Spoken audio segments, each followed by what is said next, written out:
Hello students, welcome to our YouTube channel chemical educators. तो हम कुछ क्लासेस लाइव क्लासेस ऑलरेडी कर चुके हैं और मैंने भी काइनेटिक्स का 2 लेक्चर लाइव कर लिया है। तो आप लोगों को जैसे मैंने बोला था कि मैं कुछ क्वेश्चंस आप लोगों को सॉल्व करवाऊँगा काइनेटिक्स के रिलेटेड। तो आज हम वो क्वेश्चन सीरीज का पहला पार्ट स्टार्ट करेंगे। वैसे ही उसका पार्ट भी बढ़ता रहेगा, एक एक करके आपको जितना पॉसिबल है काइनेटिक्स का क्वेश्चन उतना क्वेश्चन हम सॉल्व करवा देंगे।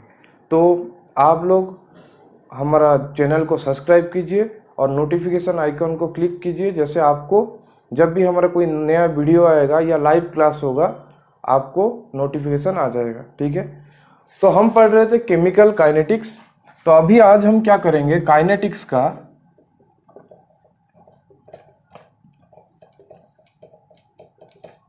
क्वेश्चन सेशन 1 स्टार्ट करेंगे। क्वेश्चन सेशन 1 स्टार्ट करेंगे और हम उसके बाद क्वेश्चन सब आज कुछ वो है for reaction system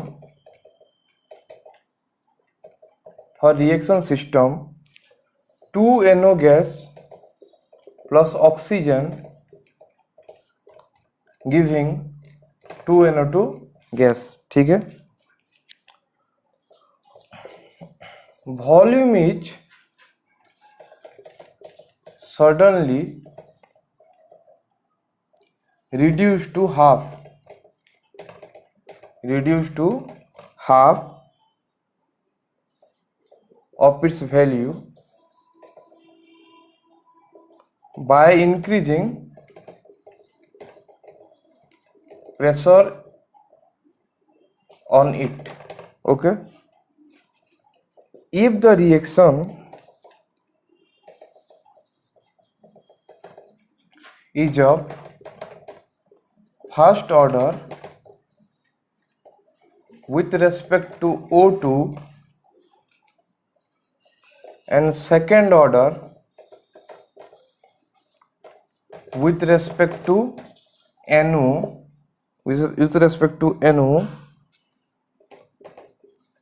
the rate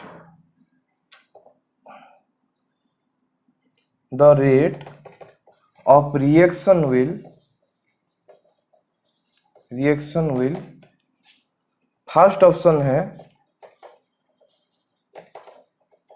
diminish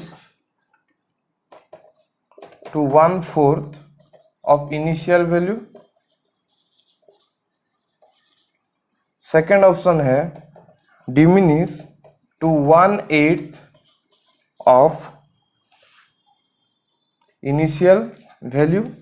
ठीक है, तो आप 2 ऑप्शन लिख लीजिए, उसके बाद मैं इसको इरेज करके और 2 ऑप्शन लिखूंगा। उसके बाद third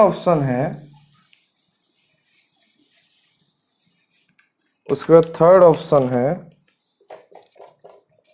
increase to 8 times of initial value.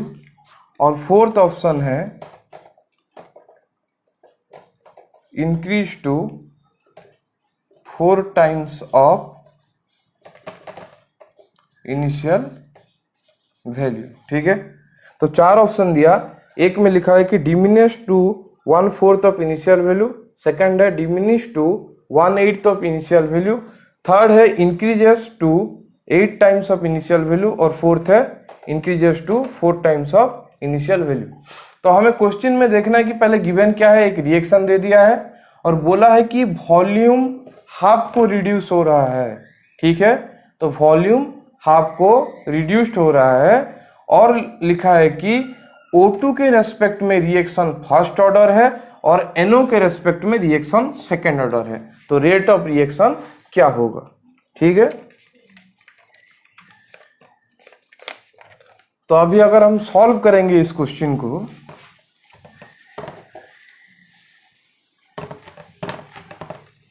तो देखिए कैसा होगा। क्वेश्चन में क्या गिवन है, rate of reaction is first order with respect to oxygen, second order with respect to क्या है NO। ठीक है, तो गिवन है क्वेश्चन में कि वॉल्यूम को हाफ कर रहे हैं, ठीक है। तो आप लोगों को पता है, तो यहाँ पे क्या है, गैस है। तो गैस है तो क्या होगा, उनका एक पार्शियल प्रेशर होगा, पार्शियल प्रेशर होगा, ठीक है। उसको हम स्मॉल p भी लिख सकते हैं। तो आप लोग को पता है कि एट ए गिवन टेम्परेचर क्या होता है, pressure is inversely proportional to volume, ठीक है। Pressure is inversely proportional to क्या होगा, वॉल्यूम होगा, ठीक है। और उसको अगर हम सॉल्यूशन पकड़ेंगे तो भी टर्म आएगा क्या, कॉन्सेंट्रेशन का टर्म आएगा। और आप लोगों को पता है कि कॉन्सेंट्रेशन क्या होता है रे, N/V। तो कॉन्सेंट्रेशन भी क्या होता है, इनवर्सली प्रोपोर्शनल वॉल्यूम के साथ होता है, ठीक है। तो अब यहाँ पे पार्शियल प्रेशर है, इसलिए हम सिर्फ प्रेशर को क्या कर रहे हैं, कंसीडर कर रहे हैं। तो वॉल्यूम क्या है, वॉल्यूम हुआ है हाफ। सो पार्शियल प्रेशर क्या होगा, डबल होगा। मतलब PO2 का जो पार्शियल प्रेशर है, PO2 का जो पार्शियल प्रेशर है फाइनल, वो 2 into partial pressure of O2 हो जाएगा। वो क्या हो जाएगा, 2 into partial pressure of O2, ये इनिशियल रहेगा, समझे। वैसे ही partial pressure of NO final equal to हो जाएगा 2 इंटू पार्शियल प्रेशर ऑफ क्या, NO इनिशियल। मतलब जब हम वॉल्यूम को हाफ कर रहे हैं, इसका पार्शियल प्रेशर क्या हो रहा है, दोनों का डबल हो जा रहा है, ठीक है। तो इन दोनों का पार्शियल प्रेशर अगर डबल होगा, पार्शियल प्रेशर अगर डबल होगा तो रेट क्या हो जाएगा रे, के पार्शियल प्रेशर ऑफ O2 क्या है, 2 इंटू, ये हो जाएगा 2 into partial pressure of NO का स्क्वायर, हाँ या ना। तो इक्वल टू क्या हो जाएगा, ये पकड़ लो इनिशियल है, तो इसको इनिशियल, ये इनिशियल वैल्यू है, इनिशियल वैल्यू है। तो ये कितना हो जाएगा, 8 times K into partial pressure of O2 partial pressure of NO। ये सब क्या है, इनिशियल वैल्यू है। तो हमारा जो नया रेट हुआ, इसको हम R' पकड़ लेते हैं। जो नया रेट हुआ R', वो क्या हो रहा है, 8 टाइम्स हो रहा है, किससे, इनिशियल रेट से। तो 8 टाइम्स इंक्रीज हो रहा है। तो हमारा ऑप्शन कौन सा है, जो C ऑप्शन है वो आंसर होगा। मतलब 8 टाइम्स इंक्रीज होगा, कौन, रेट ऑफ रिएक्शन, ठीक है। क्वेश्चन को नोट कर लो, क्वेश्चन और सॉल्यूशन को।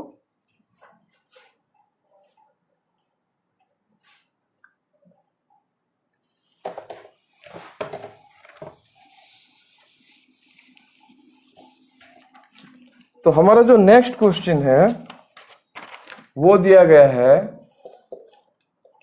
For a reaction A gives rise to P product, rate is 1 into 10 to the power 4 minus 4 molar second inverse, molar second inverse when A is given by 0.01 molar, when A is given by 0.04 molar and rate is 1.4 into 10 to the power minus 4 molar second inverse when concentration of A is 0.02. Okay, hence the rate law is, question में दिया है rate law क्या होगा। ए option में दिया है rate R equal to, और इसको लिख सकते हैं हम क्या, minus DA/dt equal to KA का स्क्वायर। बी ऑप्शन में है minus DA/dt equal to K into A का कॉन्सेंट्रेशन। थर्ड में है हमारा minus DA/dt equal to K/4 A का कॉन्सेंट्रेशन, और डी ऑप्शन में है -dA/dt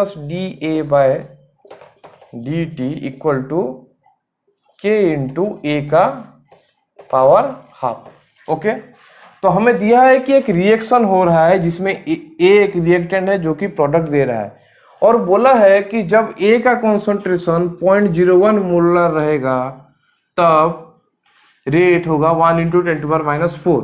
वैसे ही दिया है अगर A का कॉन्सेंट्रेशन 0.02 मोलर रहा मतलब डबल हो गया, तो रेट हो जा रहा है हमारा 1.4 × 10⁻⁴ मोलर सेकेंड इनवर्स। तो हमें मांगा है कि रेट लॉ क्या होगा।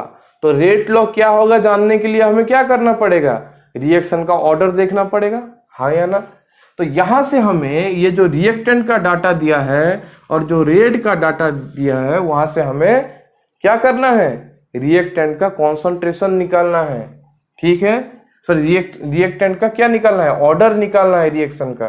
तो ऑर्डर अगर हमारा निकल जाएगा तो हमें पता चल जाएगा कि इन चारों में से कौन सा ऑप्शन सही है। तो क्वेश्चन लिख लीजिए, अभी सॉल्यूशन करते हैं।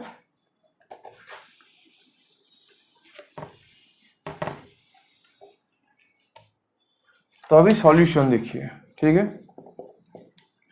तो हमें पता है, लेट पकड़ लीजिए, रेट हो रहा है K इंटू A⁴n। n कुछ भी हो सकता है, n हमें पता नहीं, हमें n निकालना है। वैसे रेट इक्वल टू और क्या होता है, -dA/dt भी होता है। तो हम इसको लिख सकते हैं -dA/dt इक्वल टू क्या, K इंटू A⁴n। ठीक है, तो हम उसके बाद क्या करेंगे कि -dA/dt के जगह रेट का फॉर्मूला डालेंगे और क्या करेंगे, A का कॉन्सेंट्रेशन के जगह पे ये डालेंगे। ठीक है, समझ गए क्या।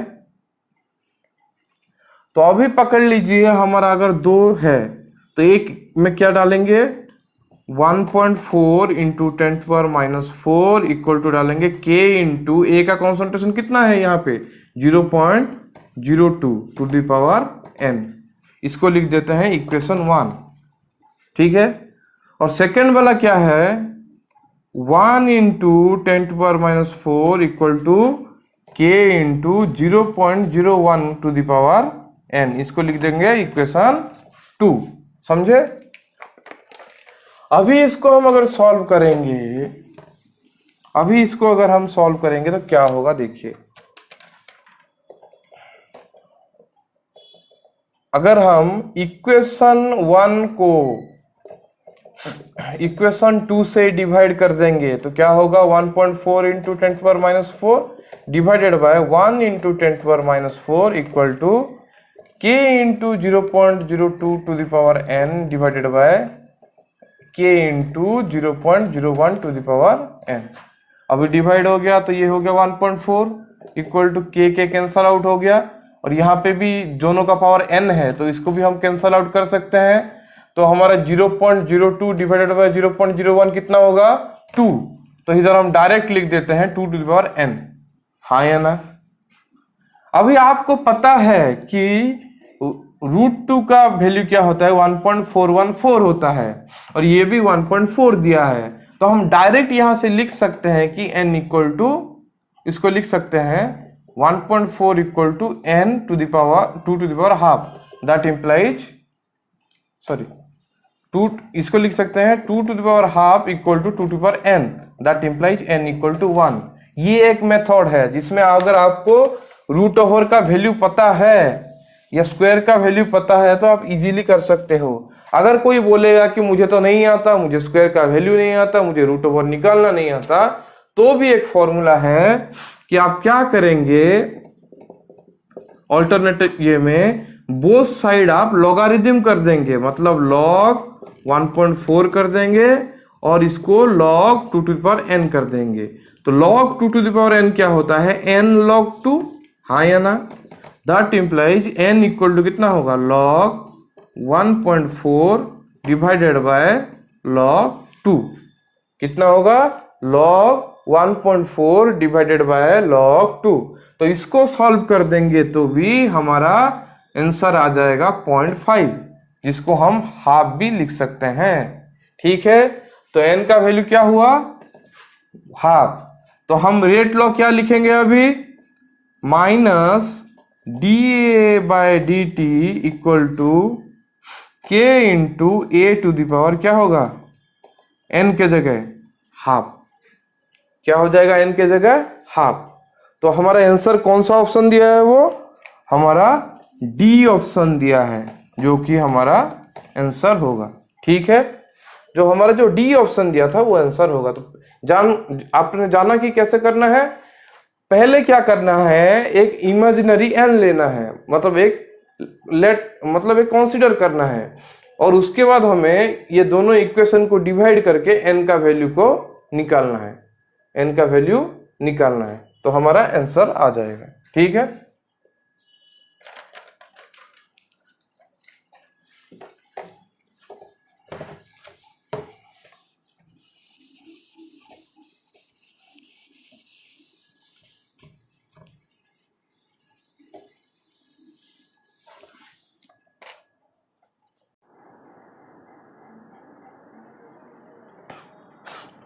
अभी देखिए क्वेश्चन नंबर 3। ठीक है, उसमें दिया है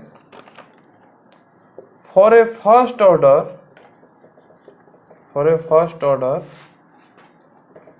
homogeneous gaseous equation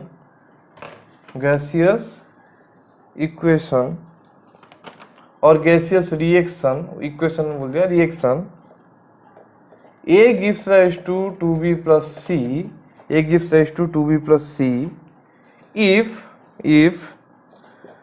the total pressure at time pt at time t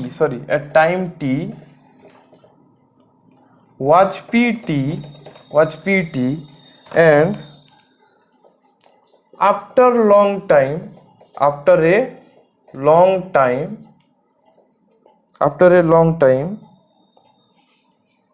जिसमें लिख दो t tends to infinite was, मतलब कौन, pressure was p infinite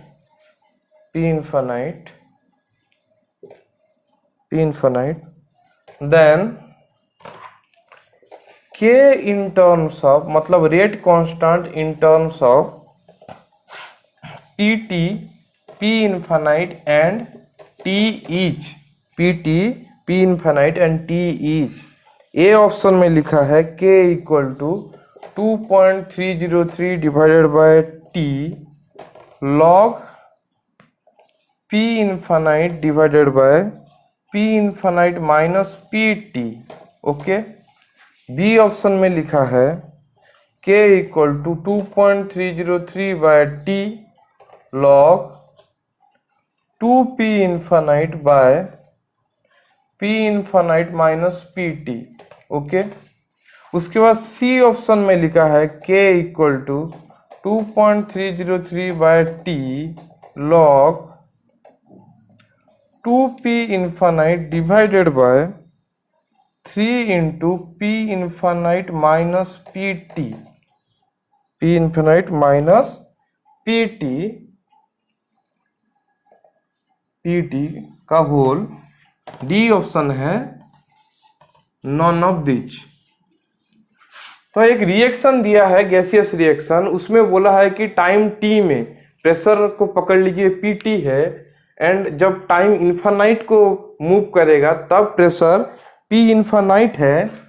then बोला है कि जो k है रेट कांस्टेंट, उसको pt p इनफाइनाइट और t के टर्म्स में हमें लिखना है, और 4 ऑप्शन दिए हैं। अभी ये हम सॉल्व करते हैं, और ऐसा टाइप का क्वेश्चंस आपके कॉम्पिटिटिव एग्जाम में जरूर आता है, इसलिए इसको जब सॉल्व कर रहा हूं तो अच्छे तरह से देखना।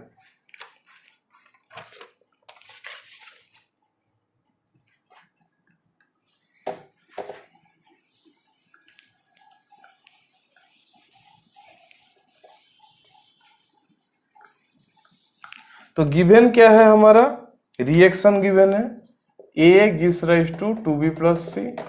तो लेट पकड़ लीजिए T इक्वल टू 0 जब टाइम है तो इनिशियल प्रेशर है हमारा 0, इनिशियल प्रेशर है हमारा 0। उसके बाद जब T टाइम होगा, जब एक इमेजिनरी टाइम T टाइम होगा तो पकड़ लीजिए कि x अमाउंट ऑफ C बनेगा और 2x अमाउंट ऑफ B बनेगा। तो हमारा इनिशियल प्रेशर से कितना माइनस होगा, x अमाउंट माइनस होगा, क्योंकि यहाँ पे A का कोफिशिएंट कितना है 1 है, यहाँ पे B का कोफिशिएंट कितना है 2 है, यहाँ पे C का कोफिशिएंट कितना है 1 है, इसलिए ये x होगा तो ये 2x होगा और इसमें सिर्फ माइनस x ही होगा। ठीक है।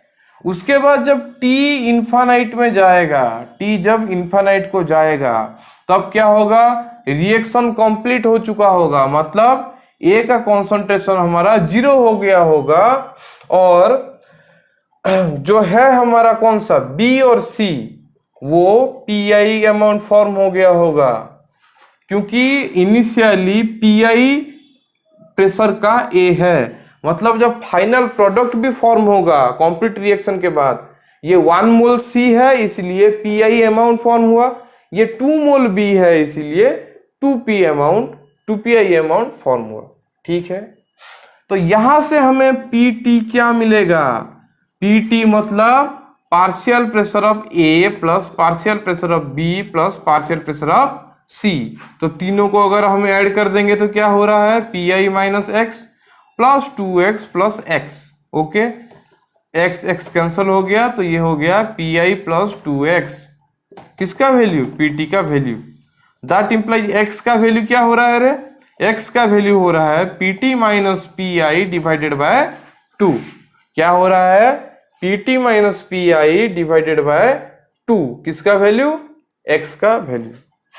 फर्दर देखो P इन्फानाइट मतलब टोटल प्रेशर एक इन्फानाइट भी क्या होगा, इन दोनों का एडिशन होगा, क्योंकि A तो नहीं है B और C है, हाँ या ना। तो B और C का एडिशन होगा तो क्या हो जाएगा 2PI प्लस PI, ये हो रहा है 3PI। ठीक है, 2PI प्लस PI ये हुआ 3PI। तो हमें P इन्फाइनाइट का वैल्यू मिल गया, PT का वैल्यू मिल गया। हमें क्वेश्चन में दिया है क्या, P इन्फाइनाइट और PT के टर्म्स में हमें लिखना है। ठीक है। तो ये रिएक्शन दिया है कि फर्स्ट ऑर्डर काइनेटिक्स है, इसीलिए क्या होगा, K इक्वल टू होगा 1/T और उसको लिख देंगे डायरेक्ट 2.303/T लॉग क्या होगा, A लॉग P0/PT और इसको लिख देंगे हम, क्या लिख सकते हैं, इसको हम लिख सकते हैं C0/CT लिखते हैं, हाँ या ना। तो यहाँ पे C0 का वैल्यू कौन सा है, ये PI है, CT का वैल्यू कौन सा है, ये PI माइनस x है। हम इसको लिख सकते हैं 2.303/T log PI minus x। मतलब इनिशियल जहां पे ये सॉल्यूशन होता है कॉन्सेंट्रेशन बोलते हैं, और जहां पे गैस होता है क्या बोलते हैं, पार्शियल प्रेशर। तो initial pressure of reactant divided by final pressure of reactant. उसके बाद हम क्या करेंगे, यहां से हम x का वैल्यू पुट कर देंगे, हाँ या ना। यहां से हम x का वैल्यू पुट कर देंगे और PI का भी वैल्यू पुट कर देंगे, x का भी वैल्यू पुट कर देंगे और PI का भी वैल्यू पुट कर देंगे, तो हमारा आंसर आ जाएगा। ठीक है। तो दैट इंप्लाइज क्या हुआ, K equal to 2.303/T log PI का वैल्यू क्या था रे, PI का वैल्यू हमने अभी निकाला था, PI का वैल्यू था हमारा P इन्फानाइट बाय 3, हाँ या ना, क्योंकि P इन्फानाइट हुआ था हमारा 3PI। That implies PI equal to क्या होगा रे, P infinite by 3, P infinite by 3 divided by इसको हम PI रखने देते हैं और इसको लिखते हैं क्या, PT minus PI by 2। P T minus P I by 2, ठीक है। उसके बाद सॉल्व कर देते हैं, 2.303/t ये लॉग हो गया, ये ऊपर p इन्फिनिट रह गया, नीचे 3 ले आए हम, इसको लिख सकते हैं हम 2pi, इसको एलसीएम ले रहे हैं, इसको pt, इसको प्लस 2pi बाय 2, ठीक है, हो गया इतना। दैट इक्वल टू क्या हुआ, 2.303/t log 2p infinity divided by क्या हुआ, 3 into 3pi minus P T, 3pi minus P T. उसके बाद हम क्या करेंगे, हमें क्वेश्चन में मांगा है कि हमें सिर्फ p इन्फानाइट और pt के टर्म्स में लिखना है, हमें सिर्फ p इन्फानाइट और pt के टर्म में लिखना है। तो यहाँ पे इस pi को हम p इंफिनिटी में कन्वर्ट कर देंगे, 3pi को p इन्फानाइट अगर लिख देंगे तो हमें हमारा आंसर मिल जाएगा, हमें हमारा आंसर मिल जाएगा, ठीक है। तो उसके बाद नेक्स्ट स्टेप देखो, उसके बाद नेक्स्ट स्टेप में क्या होगा, that implies k equal to 2.303 divided by t log 2p infinite divided by 3 into p infinite minus pt, p infinite minus pt, जो कि हमारा कौन सा ऑप्शन है रे, जो कि हमारा थर्ड ऑप्शन है, जो कि हमारा सी ऑप्शन है। तो ये है हमारा आंसर। तो समझ में आया क्या करना है, पहले क्या करना है कि जो भी पार्शियल प्रेशर हमें मिलेगा सबको हमें p इन्फानाइट और pt में कन्वर्ट कर लेना है, p इन्फानाइट और pt में कन्वर्ट कर लेना है, तो हमें आंसर मिल जाएगा। और ये वाला क्वेश्चन अच्छे से देखना क्योंकि ये वाला एग्जाम में आता है, ठीक है। हो गया, इरेज करता हूं।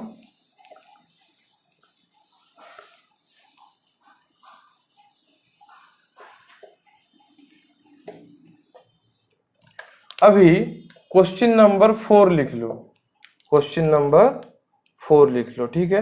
तो एक क्वेश्चन दिया है, a aqueous gives rise to b aqueous plus c aqueous, ठीक है, is a first order reaction, is ए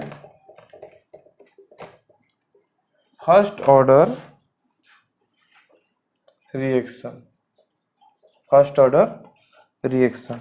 उसके साथ गिवन है, टाइम दिया है t और इन्फानाइट, उस टाइम में मोल्स ऑफ रिएजेंट दिया है, ठीक है, मोल्स ऑफ रिएजेंट दिया है। तो इसमें लिखा है n1, इसमें लिखा है n2, ठीक है। Then reaction progress,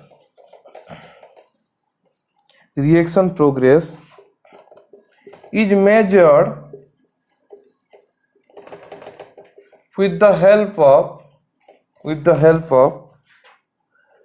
titrating agent R, titrating agent R, ठीक है। if all A, B and C react with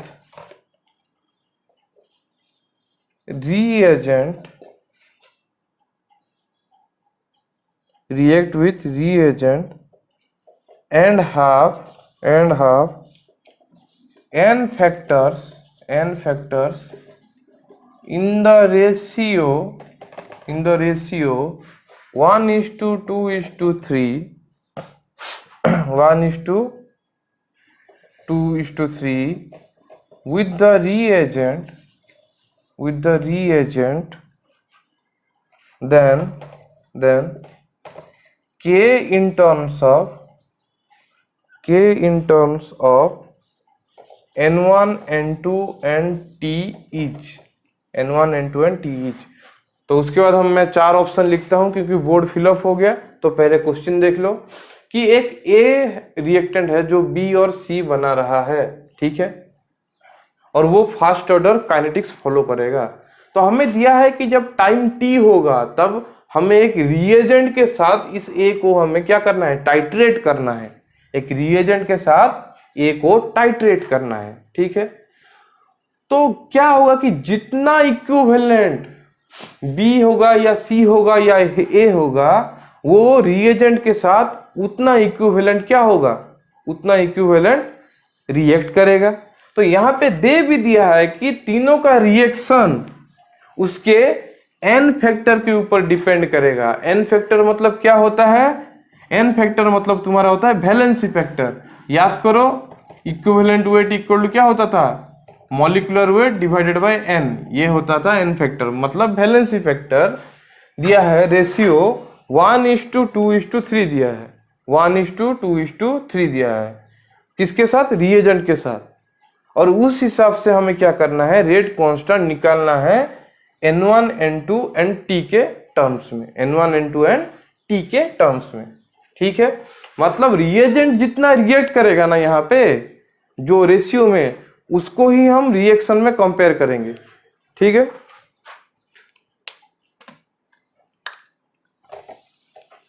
अभी पहले 4 ऑप्शन लिख लीजिए। ए ऑप्शन है K equal to 1/T ln N2 by N2 minus N1, ठीक है। वैसे बी ऑप्शन है K equal to 1/T ln 2N2 by N2 minus N1, ठीक है। सी ऑप्शन है K equal to 1/T ln 4N2 by N2 minus N1, हो गया। Next लिखा है डी ऑप्शन में K equal to 1/T ln 4N2 divided by 5N2 minus N1, 5N2 minus N1, ठीक है। ये 4 ऑप्शन दिया है, तो अभी हमें इसको सॉल्व करना है।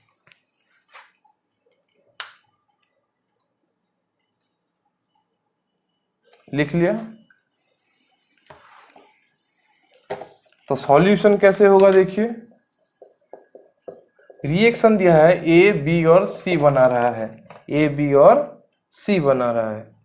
तो हम लेट पकड़ते हैं जब t इक्वल टू 0 होगा, लेट हम पकड़ते हैं जब t इक्वल टू 0 होगा, जहाँ वहां पे दिया भी गया है कि t जब 0 होगा तब इसका टोटल n मोल्स रहता होगा और ये 0 रहता होगा, ठीक है।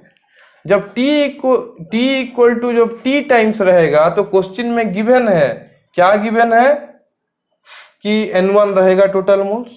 तो पकड़ लीजिए, हम लेट पकड़ते हैं कि x मोल कौन सा, b तैयार हुआ, ठीक है।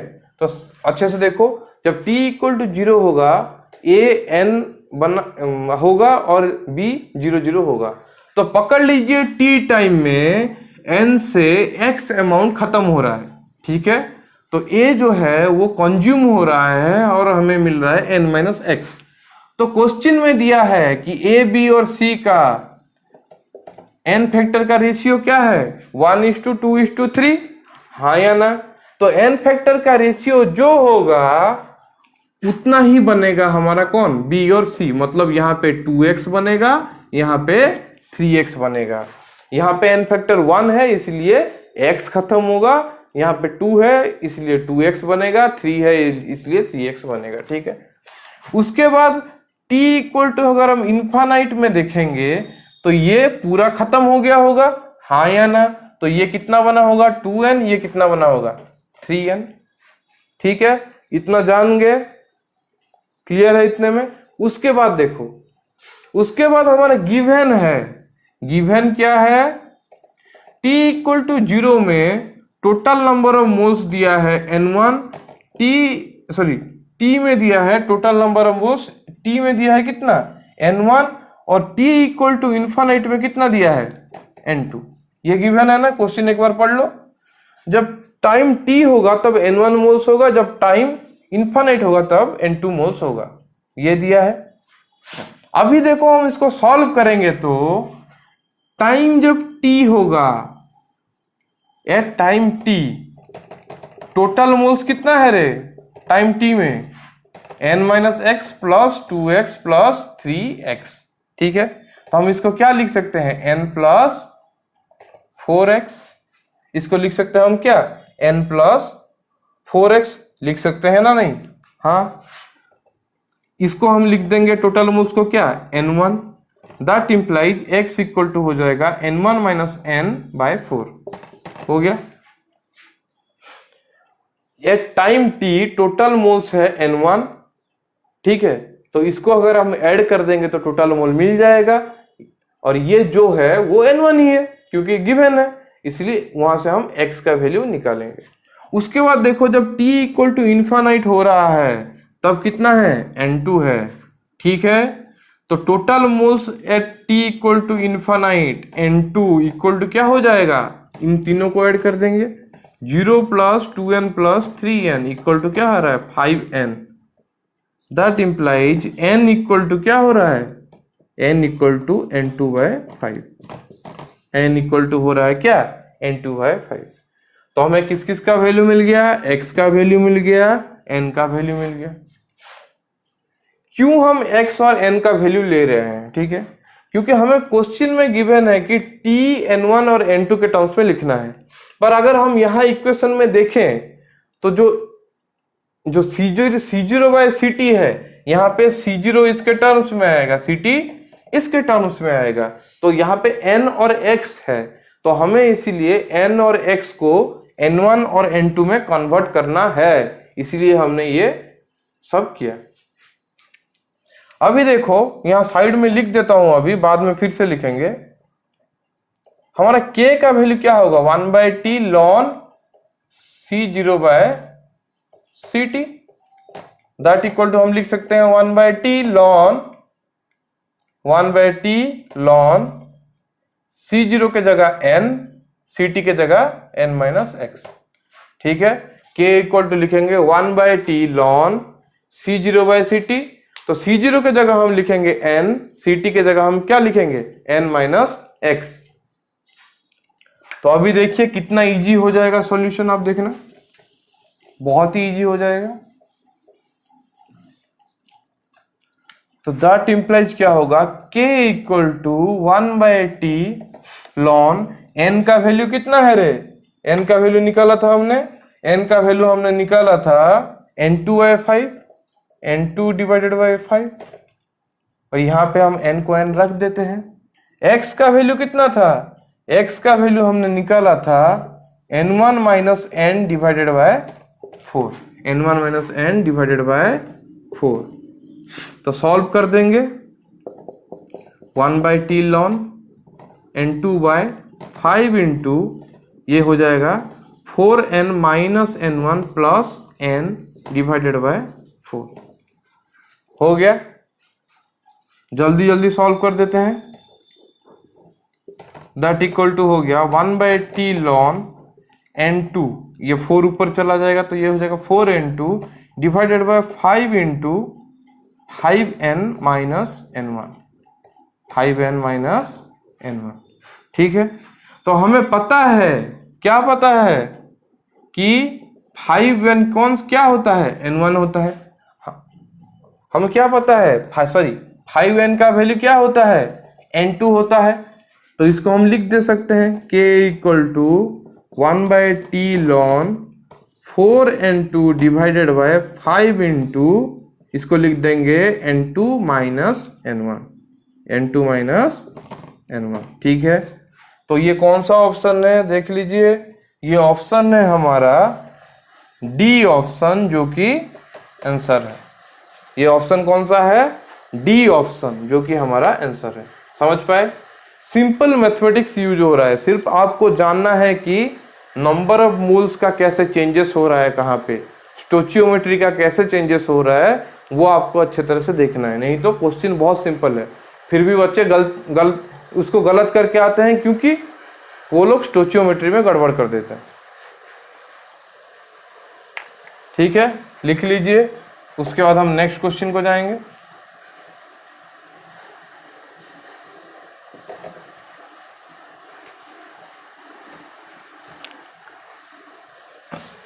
उसके बाद आएगा next question number 5।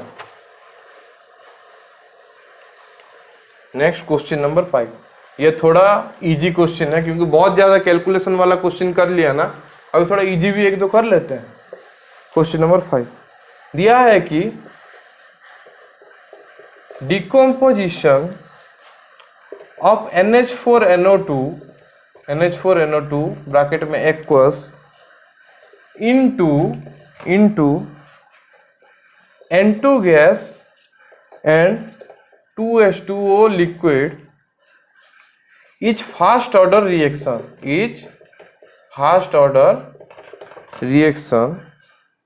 then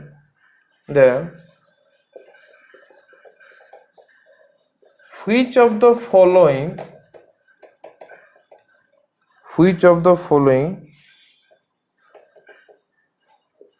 graph is correct? Then which of the following graph is correct? तो पहले पकड़ लीजिए क्या है, NH4NO2 ये T ऐसा है, मतलब कोई भी चेंज नहीं होगा T के साथ। B नंबर में है ऐसा, यहाँ पे होगा NH4NO2, यहाँ पे होगा क्या T। B ऑप्शन में लिख लीजिए दो ऑप्शन, उसके बाद फिर से बताऊंगा।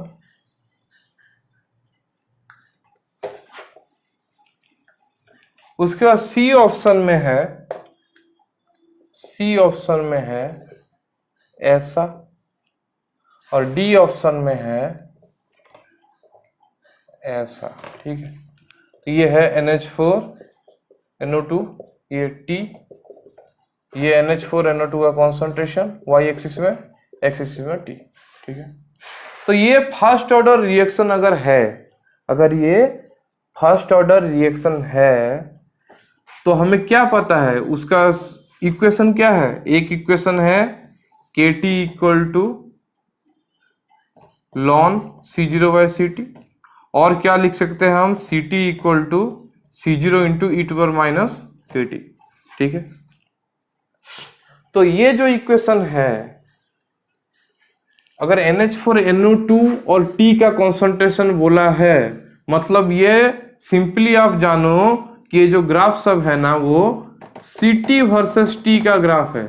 क्या ग्राफ है, Ct वर्सेस T का ग्राफ।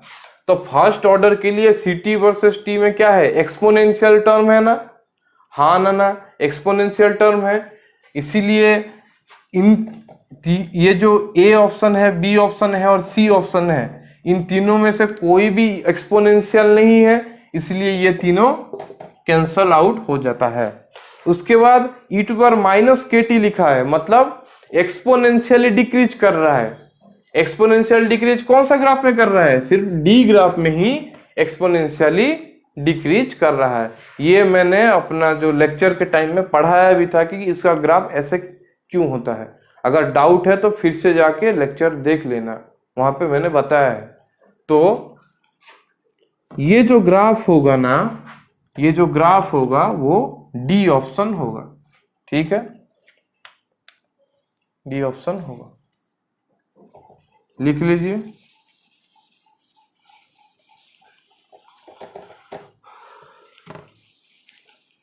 अभी आएगा हमारा question number 6। Question number 6,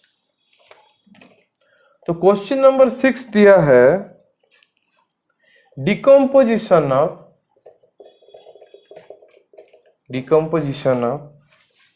HI gas on gold surface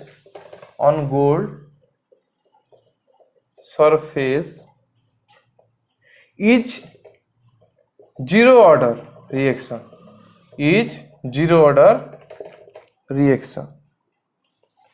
उसके बाद लिखा है initially few moles of H2 are present in the container, in the container, ठीक है। Then which of the following graph is correct?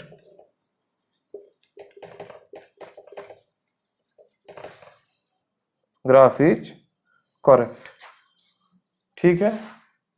तो ए ऑप्शन में दिया है PS2 और टी का कॉन्सेंट्रेशन, बी में भी वैसे ही,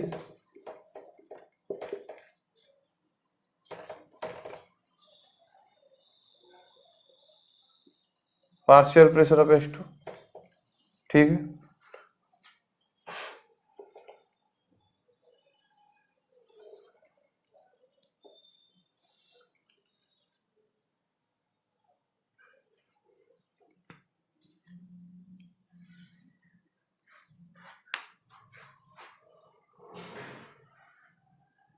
ठीक है, तो ए और बी ऑप्शन हो गया। अभी सी ऑप्शन में देखिए, इसको इरेज करता हूं। सी ऑप्शन में दिया है straight line passing through origin, किसका? PS2 और टी का, ठीक है। और डी ऑप्शन में दिया है वैसा ग्राफ। तो जीरो ऑर्डर काइनेटिक्स खुला है, ठीक है। तो जीरो ऑर्डर काइनेटिक्स में हमें पता है कि क्या होगा, concentration directly proportional to T होगा, मतलब टाइम बढ़ेगा तो कॉन्सेंट्रेशन बढ़ेगा। तो अभी देखो डायरेक्टली प्रोपोर्शनल बोल दिया, हाँ या ना?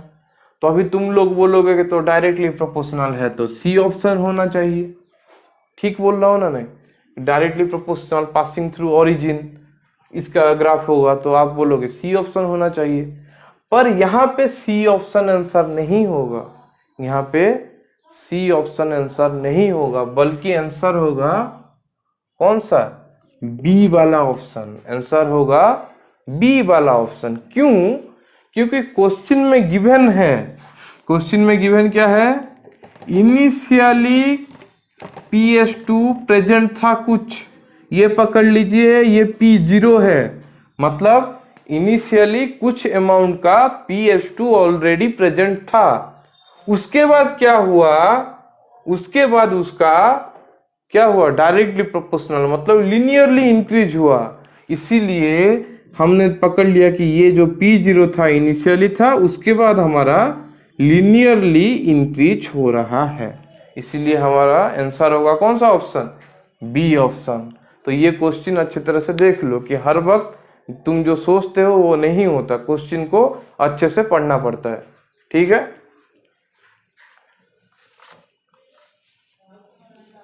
हो गया?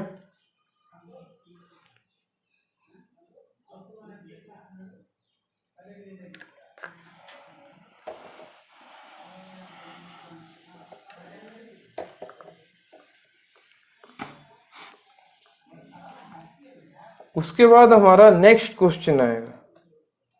उसके बाद नेक्स्ट क्वेश्चन देखो, उसमें दिया है एक रिएक्शन हो रहा है A2 प्लस B2, वो दे रहा है 2AB। A2 प्लस B2 दे रहा है 2AB। और रेट ऑफ रिएक्शन क्या हो रहा है? रेट ऑफ रिएक्शन हो रहा है A2 का A और B2 का B दिया है, कुछ एक दे दिया है, हमें पता नहीं, कुछ एक वैल्यू दे दिया है। उसके बाद एक टेबल दिया है कि इनिशियल कॉन्सेंट्रेशन ऑफ A2, ठीक है,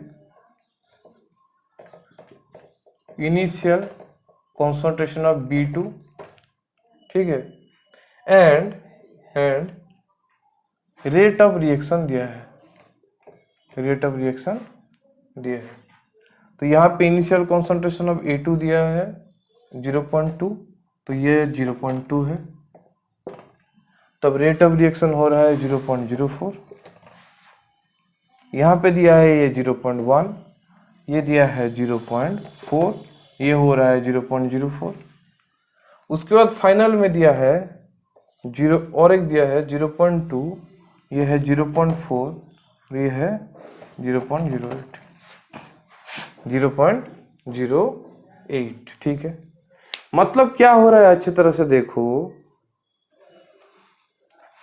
पहले में इनिशियल कॉन्सेंट्रेशन कुछ है तो उसका एक रेट निकला है, दूसरे में भी इनिशियल कॉन्सेंट्रेशन कुछ है तो उसका रेट निकला है, तीसरे में भी दिया है 3 रेट। तो यहां से पूछा है कि what is the order of reaction with respect to A2 and B2, with respect to A2 and B2 respectively. Option में दिया है 1 1, उसमें सेकेंड ऑप्शन 2 0, थर्ड ऑप्शन दिया है 2 1, फोर्थ ऑप्शन दिया है नॉन ऑफ द एबव। ये जो क्वेश्चन है, ये क्वेश्चन को एक मेथड से सॉल्व करते हैं, उसको बोलते हैं इनिशियल रेट मेथड, ठीक है। ये क्वेश्चन को एक मेथड से सॉल्व करते हैं जिसको बोलते हैं इनिशियल रेट मेथड। तो वो क्या है मैं आप लोगों को बताऊंगा, और ऐसे टाइप का क्वेश्चन को कैसे इजीली आप लोग सॉल्व कर सकते हो वो मैं आपको बताऊंगा, ठीक है।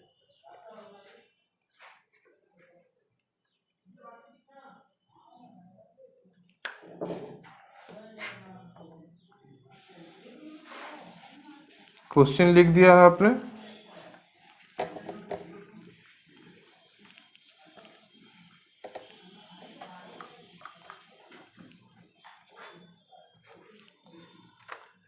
उसके बाद देखिए क्या है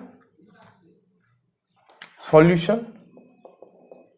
तो पहले क्या करना है, हमें टेबल में अच्छे तरह से देखना है कि कहां पे एक का कॉन्सेंट्रेशन चेंज हो रहा है और दूसरे का चेंज नहीं हो रहा है। टेबल में दिया था क्या 0.2, 0.2, 0.04, ये रेट था, ये B2 था, ये A2 था, और एक था 0.1, 0.4, 0.04, और थर्ड वाला था 0.2, 0.4 और 0.08, ठीक है। तो हमें हर वक्त कैसा लेना है कि एक का कॉन्सेंट्रेशन चेंज हो और दूसरे का चेंज ना हो। मतलब अगर हम पहला दो को मतलब पहला और आखिरी को पकड़े तो सिर्फ B का कॉन्सेंट्रेशन B2 का चेंज हो रहा है, A2 का नहीं हो रहा है, तो वो एक हो जाएगा। दूसरे में देखो, अगर हम दूसरा और तीसरा को पकड़े, दूसरा और लास्ट वाले को पकड़े, तो भी क्या हो रहा है, A2 का कॉन्सेंट्रेशन चेंज हो रहा है पर B2 का कॉन्सेंट्रेशन चेंज नहीं हो रहा। इसलिए हम 1 और 3 को कंपेयर करेंगे और 2 और 3 को कंपेयर करेंगे, ठीक है। तो 1 के हिसाब से अगर रेट लॉ हमने लिखा तो क्या होगा, रेट लॉ हमारा पता है, rate of reaction equal to दिया है K into A to the power A, B to the power A2 to the power A, B2 to the power B दिया है, हाँ या ना। तो अभी हम इसको इक्वेशन 1 देते हैं, इसको इक्वेशन 2 देते हैं, इसको इक्वेशन 3 देते हैं, ठीक है। 3 इक्वेशन है। तो उसको अगर हम रेट के टर्म्स में लिखेंगे तो क्या क्या होगा, R1 इक्वल टू होगा क्या K A2 1 to the power A, B2 1 to the power B। वैसे 2 के टर्म्स में लिखेंगे तो क्या होगा K A2 A2 B2 B2, ठीक है। वैसे थर्ड में लिखेंगे तो R3 equal to K A2 3A B2 क्या है 3B। ये 3 इक्वेशन है हमारा, 1 2 और 3, 1 2 और 3। समझ गए, अभी समझ गए ना। तो अभी हम क्या करेंगे, R1 डिवाइडेड बाय R2 करेंगे, मतलब इक्वेशन 1 डिवाइडेड बाय इक्वेशन 2 करेंगे, और एक क्या करेंगे, इक्वेशन 1 डिवाइडेड बाय इक्वेशन 3 करेंगे, ठीक है।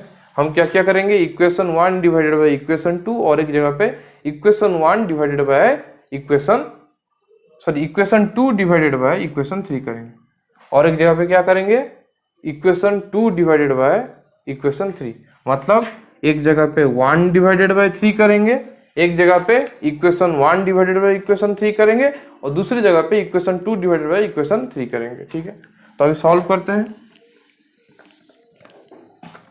तो पहले में पकड़ लीजिए इक्वेशन 1 डिवाइडेड बाय इक्वेशन क्या 3, तो क्या होगा, R1 bye R2 equal to के A2 1A B2 1B divided by के A2 2A sorry A2 3A और B2 3B। हाँ या ना, हो गया इतना, तो के कैंसल आउट हो गया। उसके बाद लिख देंगे R1 का वैल्यू कितना है 0.04, R2 का वैल्यू कितना R3 है ये, R3 का वैल्यू कितना है 0.08, तो R1 का वैल्यू है 0.04, R3 का वैल्यू है 0.08 इक्वल टू A2 1 का वैल्यू कितना है रे, A2 1 का वैल्यू है 0.2A, A2 3 का वैल्यू कितना है, A2 3 का वैल्यू है 0.2A इंटू B2 का कितना वैल्यू है 1 का, B2 3 का 0.4 का भी, ये कैंसल आउट हो गया। तो हम लिख सकते हैं इसको 0.2 डिवाइडेड बाय 0.4 का भी, हाँ या ना, हो गया। दैट इम्प्लाइज इसको अगर हम डिवाइड कर देंगे हो रहा है 2 इक्वल, ये हो रहा है हाफ इक्वल टू 1 बाय क्या हो रहा है रे 1/2 का b, half equal to 1/2 to the power b हो रहा है। ये टर्म कब इसके साथ इक्वल होगा, जब b इक्वल टू 1 होगा। अब देख लो b इक्वल टू 1 ही डालोगे तो दो LHS और RHS इक्वल हो गए, इसलिए b इक्वल टू क्या होगा 1, इसलिए b इक्वल टू क्या होगा 1 होगा। समझे? उसी तरह क्या करेंगे, उसी तरह हम इक्वेशन जो हमारा क्या है 2 है, इक्वेशन 2 है, उसको इक्वेशन 3 से डिवाइड करेंगे। इक्वेशन 2 को हम इक्वेशन 3 से डिवाइड करेंगे तो क्या होगा, डायरेक्ट लिख दे रहा हूं 0.1 by 0.2 equal to 0.4 to the power a k into divide by k into 0.4 to the power a, sorry ये है इसका a का कॉन्सेंट्रेशन, अच्छे से लिख देते हैं फिर से, R2 by R3 equal to k into A2, नहीं तो तुम लोग कंफ्यूज हो जाओगे, B2B bye k into A2 3A B2 3B, ये दोनों कैंसिल हो गए, तो ये क्या हो गया 0.04 डिवाइडेड बाय 0.08 दिया है ना, R का वैल्यू 0.04 और 0.08 इक्वल टू क्या होगा, A2 2 का वैल्यू कितना है, A2 2 का value 0.1 to the power a divided by 0.2 to the power a into B2 का वैल्यू कितना है, B2 2 का 0.4, इसका भी वैल्यू कितना है 0.4, दोनों कैंसल आउट हो गए। दैट इम्प्लाइज क्या हो गया, half equal to half to the power a, तो half equal to half to the power a, मतलब इसको हाफ टू द पावर 1 भी बोल सकते हैं। That implies a equal to क्या हो गया 1 हो गया, that implies a equal to 1 हो गया। तो हमें मिला a equal to 1 b equal to 1, तो हमारा रेट लॉ क्या हो गया रे, k इंटू A2 1 B2 1, तो order with respect to A2, order with respect to A2 क्या हो गया 1, order with respect to B2 क्या हो गया 1, तो आंसर क्या होगा, order with respect to A2 भी 1 होगा, B2 भी 1 होगा। तो जो ऑप्शन में 1 1 लिखा होगा, जो ऑप्शन में 1 और 1 दिया होगा वो आंसर होगा, तो ए ऑप्शन आंसर है। समझ गए? ये मेथड को बोलते हैं इनिशियल रेट मेथड, अच्छे से देख लेना। जो भी क्वेश्चन इस टाइप का आएगा, जो भी क्वेश्चन इस टाइप का आएगा ऐसे ही सॉल्व होगा। मैं तो यहाँ पे मतलब तुम में से कुछ लोग होंगे जिनको पता नहीं होगा इसलिए इतना एक्सप्लेन किया, नहीं तो तुम डायरेक्ट करना, मतलब दो रेट को डिवाइड कर देना, इसको इसको डिवाइड कर दिया, पकड़ लो, इसको डायरेक्ट डिवाइड कर देना और उससे ही तुम लोग वैल्यू निकाल लेना, समझे?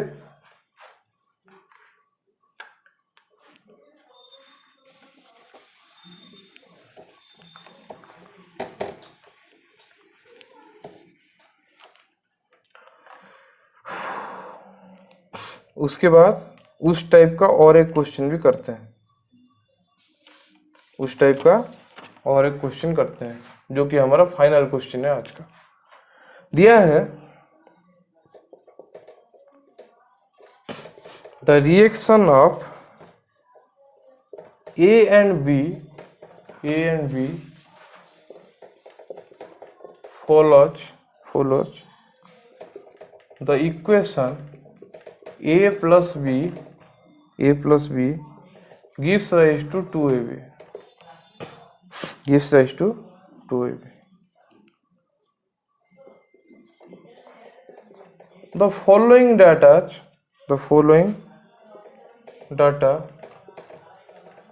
were observed during the reaction.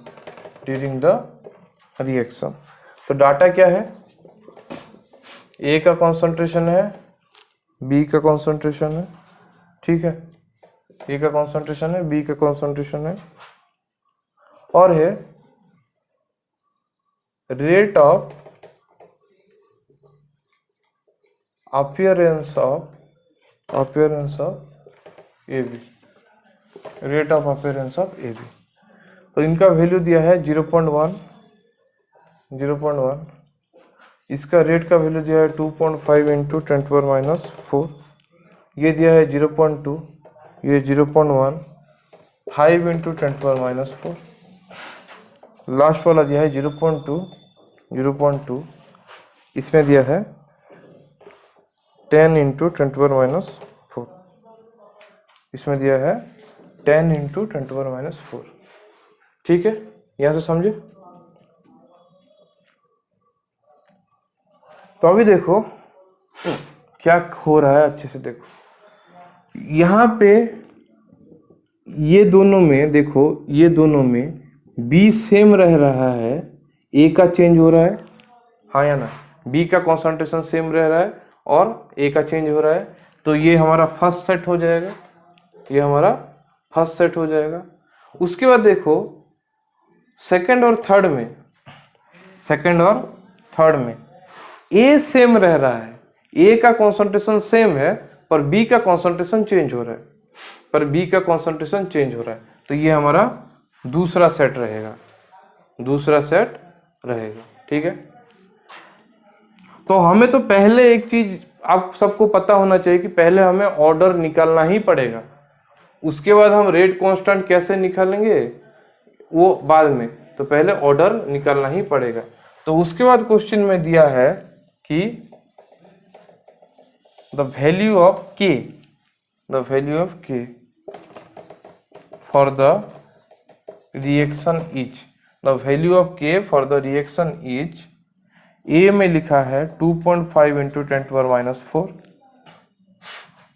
B में लिखा है 2.5 इंटू 10⁻², सी में लिखा है 1.25 इंटू 10⁻², और फोर्थ में लिखा है नॉन, डी ऑप्शन है नॉन। ये चारों ऑप्शन दिया है, समझे? मतलब ऐसे डाटा दे दिया है, चारों ऑप्शन दे दिया है। तो हमें जैसे आप लोगों को बोला था, हमें पहले क्या देखना है, हमें पहले देखना है कि दो सेट निकाल देना है जिसमें आइदर ए का कॉन्सेंट्रेशन चेंज होता होगा, नहीं तो बी का कॉन्सेंट्रेशन चेंज होता होगा। अगर हम पहला दो को कंपेयर करेंगे तो ए का चेंज हो रहा है, बी का कांस्टेंट है।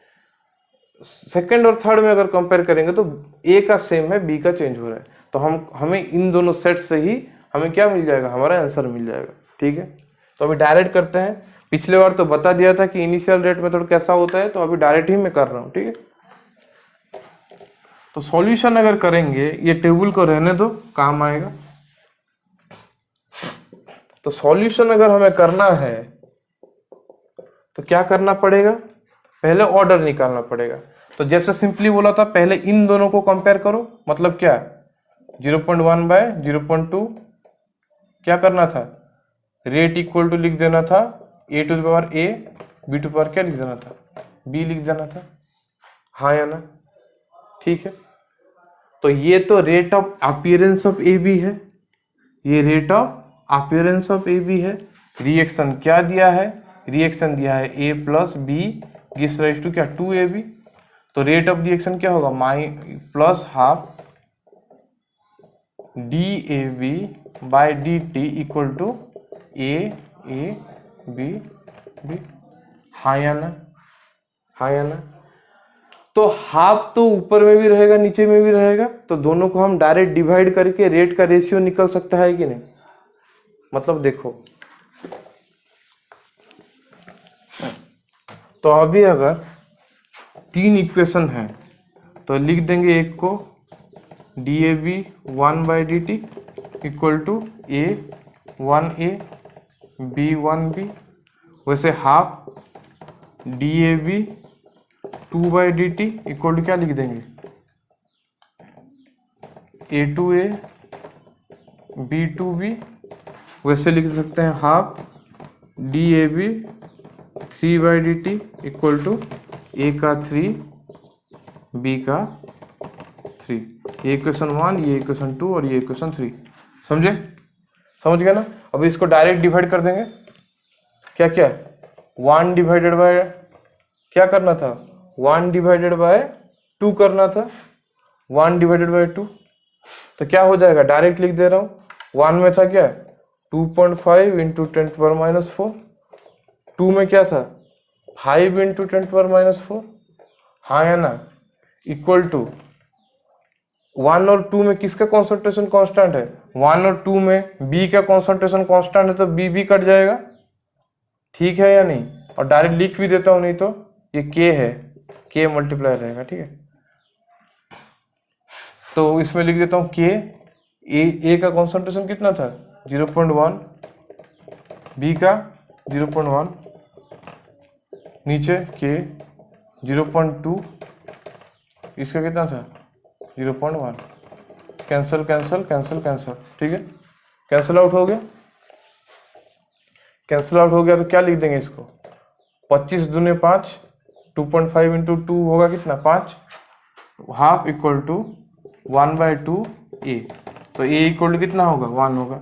वैसे अभी सेकंड और थर्ड को डिवाइड करेंगे तो क्या होगा, सेकंड में है 5 इंटू 10⁻⁴, थर्ड में है 10 इंटू 10⁻⁴, इक्वल टू क्या हो जाएगा, equal to K into A का वैल्यू क्या था 0.2 A, B का वैल्यू कितना था 0.1 B। वैसे थर्ड इक्वेशन में क्या था, A का वैल्यू वही 0.1 था, B का वैल्यू कितना था 0.2 B, ठीक है। तो डिवाइड कर देंगे, हाफ इक्वल टू कितना हो रहा है, cancel out cancel out, 1/2 to the power B, that implies क्या हो रहा है B इक्वल टू 1, ठीक है, B इक्वल टू 1। तो A इक्वल टू 1 हो रहा है, B इक्वल टू भी क्या हो रहा है 1 हो रहा है, A इक्वल टू 1 हो रहा है, B इक्वल टू भी हमारा 1 ही हो रहा है। तो अभी जो इक्वेशन हमने लिखा था, अभी हमने जो इक्वेशन लिखा था कि रेट इक्वल टू और दैट इम्प्लाइज माई, उसको लिखा था क्या plus half DAB by DT equal to DAB by DT equal to क्या लिखा था हमने K into A to power A B to power B, that equal लिख दूंगा क्या KAB, ठीक है। ये हो गया हमारा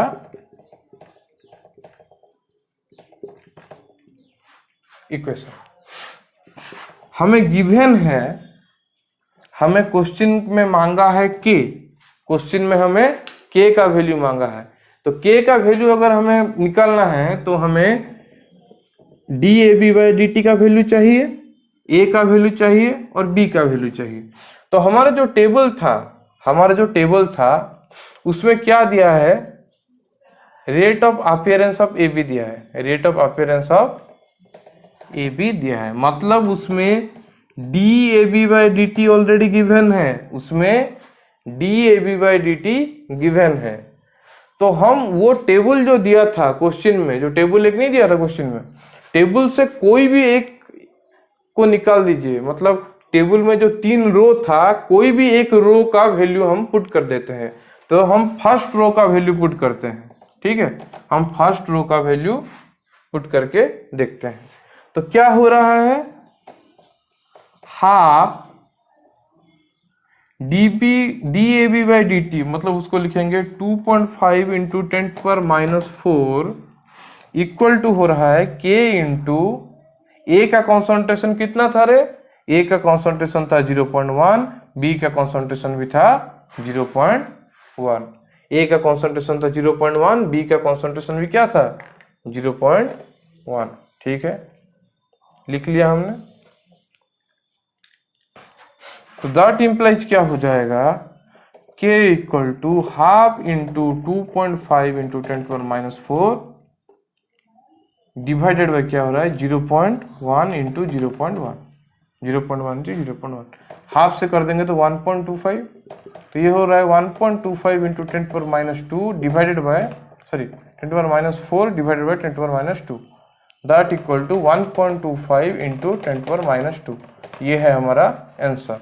तो k का वैल्यू कितना हो रहा है, k का वैल्यू हो रहा है 1.25 इंटू 10⁻², जो कि हमारा कौन सा ऑप्शन है, जो कि हमारा सी ऑप्शन है, जो कि हमारा सी ऑप्शन है, ठीक है।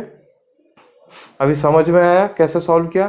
तो पहले हमने क्या किया, टेबल को कंसीडर करके वो जो टेबुलेशन से ईच रो को हमने लिया 1 2 3 करके, वहां से कंपेयर करके हमने पहले ऑर्डर ऑफ रिएक्शन निकाला। उसके बाद जब हमने ऑर्डर ऑफ रिएक्शन निकाल दिया तो हमें क्या क्या गिवन था, रेट ऑफ अपीयरेंस गिवन था और ऑर्डर हमें मिल गया और हमें कॉन्सेंट्रेशन भी गिवन है डाटा से। तो कोई भी एक कॉन्सेंट्रेशन ए और बी का और जो रेट ऑफ अपीयरेंस को हम ले लेंगे, दोनों को इक्वेट कर देंगे, इक्वेट करने के बाद वहां से हमें के का वैल्यू मिल जाएगा। मैंने पहला रो को लिया, आप दूसरा रो को भी ले सकते हो, तीसरा रो को भी ले सकते हो, जो भी रो को आप लोगे सेम ही वैल्यू आएगा के का। आप घर में ये ट्राई कर सकते हो, तीनों रो को कंपेयर करके देखो, वही सेम आंसर ही आएगा। तो आज हमने इतना टाइप का क्वेश्चन किया, मतलब फर्स्ट ऑर्डर का थोड़ा सा क्वेश्चन हो गया, जीरो ऑर्डर का थोड़ा सा भी क्वेश्चन हो गया, इनिशियल रेट मेथड जिसका क्वेश्चन एक मस्ट आता है, आ सकता है नहीं आ सकता है, पर मोस्ट प्रोबेबली 80% चांसेस रहता है कि ये टाइप का एक क्वेश्चन एग्जाम में आए। और उसके साथ हमने कुछ ग्राफिकल प्रॉब्लम किया जिसमें ग्राफ्स का क्वेश्चन था, हमने इतना अभी कवर कर लिया है। तो आज का सेशन, पहला सेशन यहाँ पे ख़त्म हुआ। उसके बाद दूसरा सेशन में हम क्या करेंगे, और थोड़ा इससे थोड़ा और ज़्यादा लेवल का क्वेश्चन करेंगे। और उसके साथ नेक्स्ट जो पढ़ाया जाएगा आपको, आपका कल क्लास आलोक सर का है केमिकल बॉन्डिंग का। उसके बाद संडे को मेरा क्लास रहेगा, उसमें हम सेकेंड ऑर्डर से लेके nth ऑर्डर तक सब रिएक्शन का काइनेटिक्स पढ़ेंगे। और उसके बाद ही क्वेश्चन सॉल्व का हमारा सेकेंड सेशन आएगा, जिसमें हम लोग फर्दर और अच्छा क्वेश्चन सॉल्व करते रहेंगे। तो आप लोग वीडियो को ज़रूर देखिए और वीडियो को लाइक कीजिए, चैनल को सब्सक्राइब कीजिए और फीडबैक दीजिए, मतलब कमेंट सेक्शन में अपना फीडबैक दीजिए कि हम क्या क्या ज़्यादा डेवलप और कर सकते हैं, जिससे आपको ज़्यादा हेल्पफुल होगा, आपको ज़्यादा नॉलेज गेन करने का मौका मिलेगा। Thank you, take care.